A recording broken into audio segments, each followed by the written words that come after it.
frères et sœurs, bonne fête de l'Ascension du Seigneur, ce jour 24 mai 2020. Nous sommes heureux d'avoir parmi nous le frère Anbin Amalan, un frère capucin franciscain, artiste, écrivain, directeur et penseur créatif bien connu. Il a été formateur des frères capucins, prédicateur renommé, conférencier motivateur et surtout un religieux profondément engagé. Depuis plus de 10 ans, directeur d'un centre de désintoxication dans le sud de l'Inde, il a guéri des centaines de personnes de l'alcoolisme. Le thème du jour, monter au ciel et descendre dans le monde. Voici le frère Anbin Amalan. Le Jésus historique. Quand Jésus vécut sur terre, il a surpris l'humanité plusieurs fois et même défié des individus, des groupes et la société en général. Quand il est né sur terre, le roi Hérode a été bouleversé. Matthieu 2, 3. Quand il a pardonné les péchés, les chefs religieux ont été surpris. Matthieu 9, 2 et 3. Lorsqu'il soutenait les disciples qui mangeaient les épis de blé le jour du sabbat, les pharisiens étaient choqués.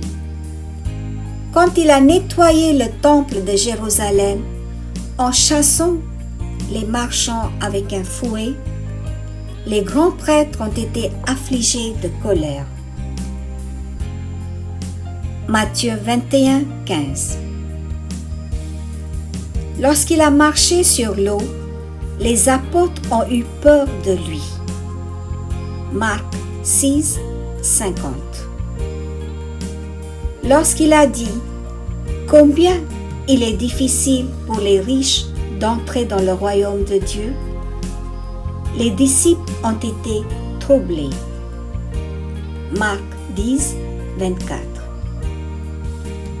Quand il a dit détruisez ce temple et je le reconstruirai dans 3 jours, les Juifs étaient furieux. Jean 2, 19. L'autre côté de l'histoire. Quand Jésus est ressuscité des morts, après avoir été assassiné, d'autres chocs ont eu lieu. Les disciples ne croyaient pas que Jésus ressusciterait. Marc 16, 11 à 13.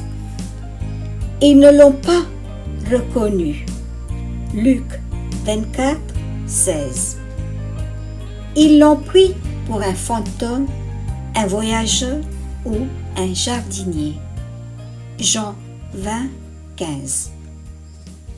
Et comme point culminant de tout cela, Simon-Pierre a dit à d'autres disciples, « Je vais à la pêche. » Et ils lui ont répondu, « Nous irons avec toi. » Et ils sont montés dans le bateau.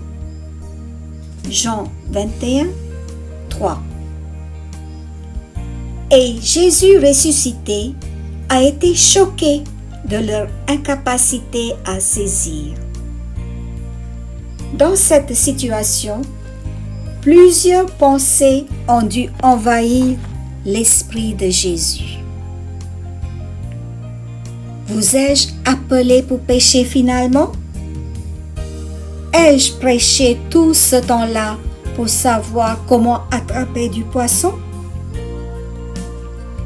Vous ai-je entraîné jour et nuit à pêcher du poisson pour gagner votre vie?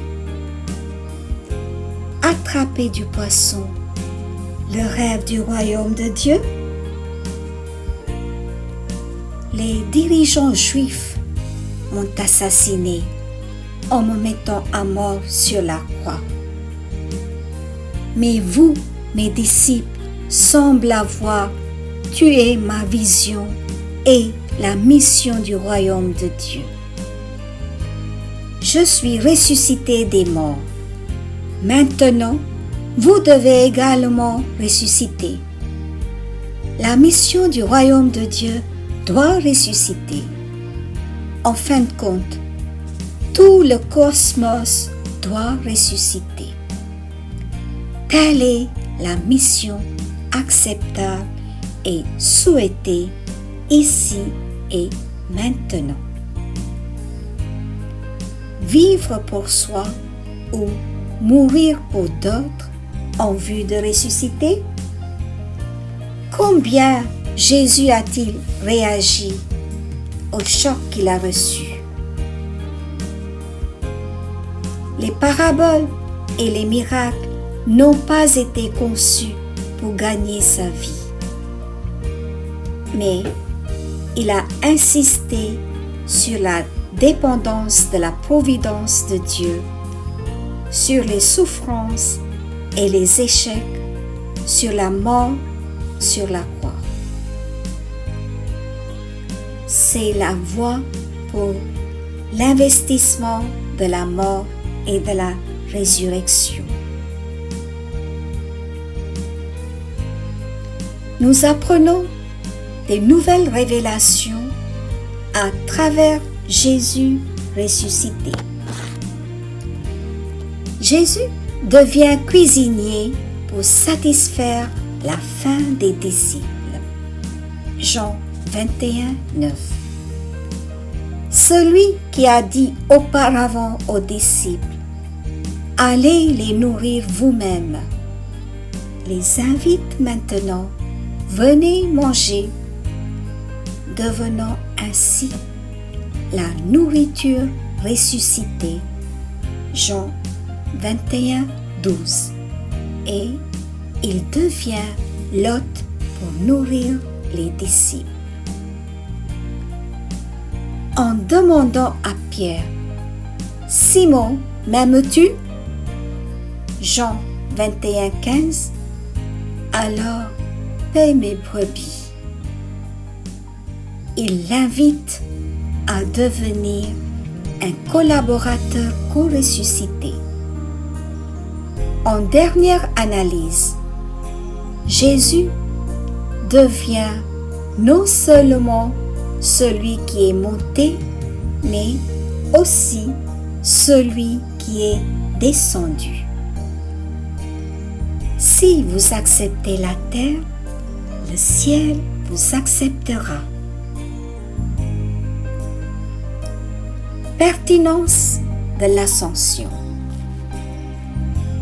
L'ascension de Jésus n'a de pertinence pour les disciples que s'ils portent une responsabilité radicale envers le désir de la mère terre, la soif de l'eau seule, l'anxiété du frère feu, les larmes de la sœur ciel et le cri du frère vent, assumons finalement la responsabilité totale de cette fraternité cosmique.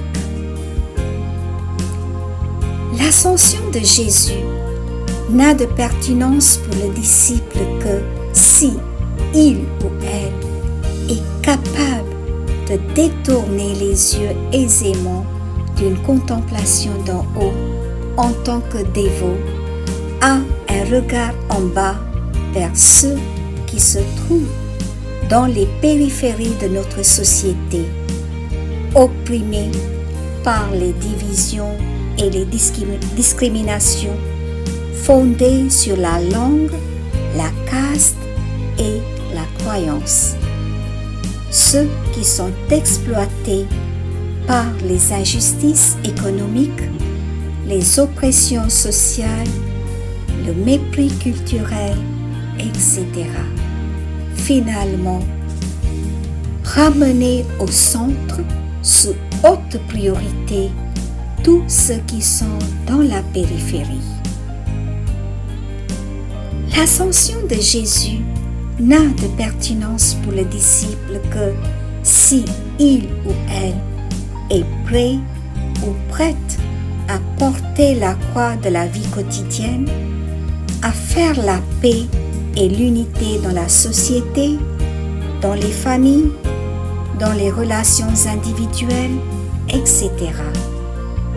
Créons ainsi le nouveau ciel sur terre, quel que soit notre lieu de vie et quelle que soit notre activité. De l'adoration et de ses suites. Par conséquent, Jésus ressuscité dit à Pierre, « Suis-moi » Jean 21, 19. Dorénavant, nous ne recherchons pas les images de Jésus ressuscité, mais de Jésus caché aujourd'hui comme une semence qui n'a pas encore germé dans de nouvelles dimensions à travers le ministère de l'Église parmi les nécessiteux, les démunis et les égarés.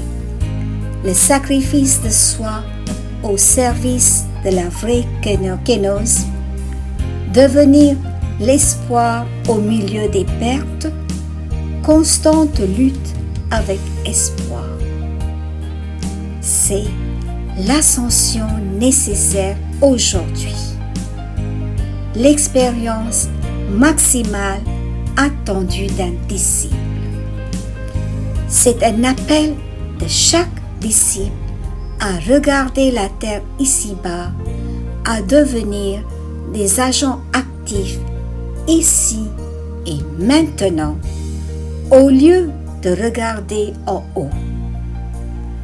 C'est un appel à chaque disciple pour une transformation holistique de sa mentalité, de ses activités de tous les jours. Hommes de Galilée, pourquoi restez-vous là à regarder vers le ciel? Acte 1, 11. Le plan souhaité du Père céleste et la soumission souhaitée du Fils s'unissent en tant que puissance du Saint-Esprit. Nous qui avons la tendance à regarder facilement là-haut, nous sommes maintenant détournés à regarder ci-dessous pour rechercher la vraie adresse du règne de Dieu. Jésus, qui a accepté cette terre ci-dessous, nous alerte aujourd'hui.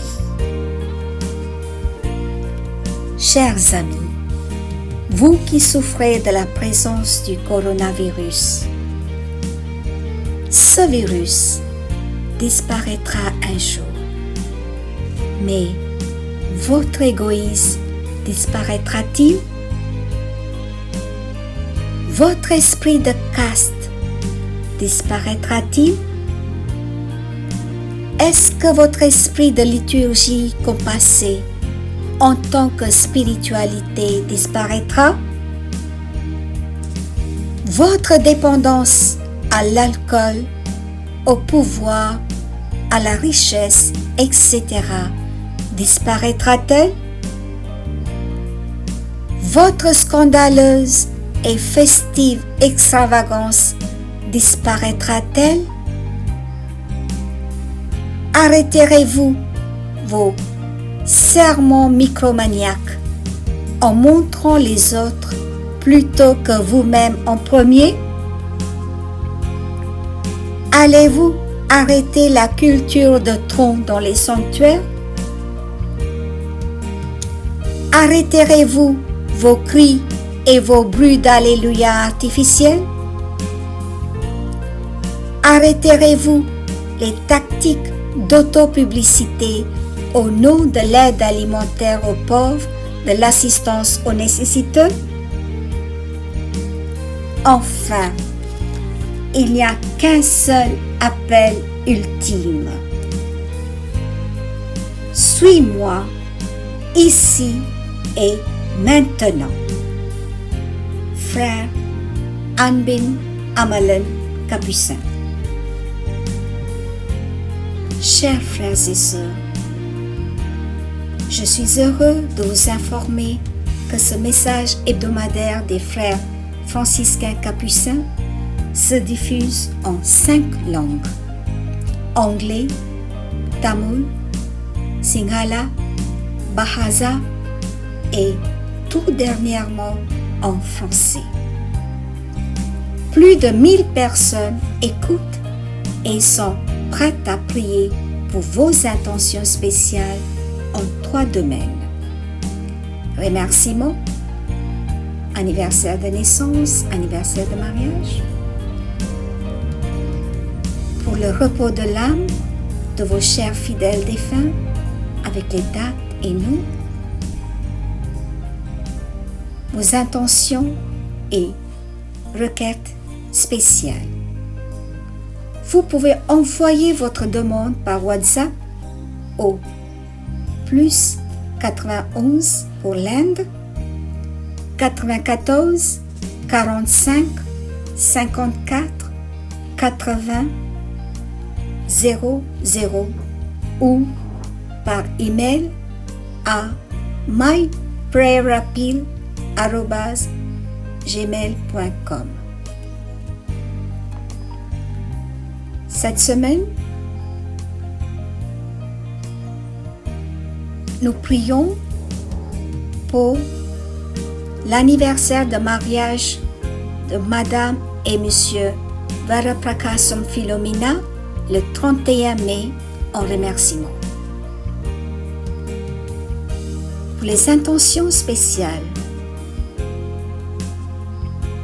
pour la guérison complète du jeune Meryl et pour ses études, pour les intentions familiales de Madame et Monsieur Nathan, Maria Manzou, problème de santé et rétablissement rapide, la demande d'une sœur: je souffre de décroissance cutanée de la mucinose papuleuse depuis 4 ans. Alors, s'il vous plaît, priez pour moi. C'est très horrible. Aucun médicament pour cela. Une autre demande. Ma mère est à l'hôpital à cause du coronavirus. Merci de prier pour elle. Et veuillez prier aussi pour l'installation de mon jeune frère dans sa vie.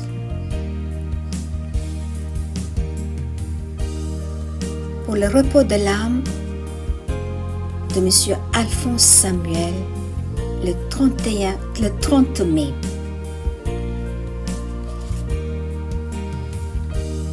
Priez pour tous ceux qui sont dans ce groupe de prière et leurs familles. Prions pour tous ceux qui sont dans les hôpitaux, les veuves, les orphelins, ceux qui sont bloqués loin de leur maison ces jours-ci, tous ceux qui ont perdu leur emploi, qui risquent leur vie, tous ceux qui souffrent de diverses manières à cause de l'impact du coronavirus. Offrons-nous, ainsi que nos familles, aux pieds du Seigneur et recevons les bénédictions abondantes de Dieu. Préparons également cette semaine pour que l'Esprit du Seigneur vienne et descende sur nous alors que nous nous préparons pour la Pentecôte. Prions. Que le Seigneur Tout-Puissant vous bénisse tous et chacun. Au nom du Père et du Fils et du Saint-Esprit. Amen. Que Dieu vous bénisse, mon cher frère. Que Dieu vous bénisse, ma chère sœur. Rendez-vous la semaine prochaine. Je vous remercie. Bonne semaine.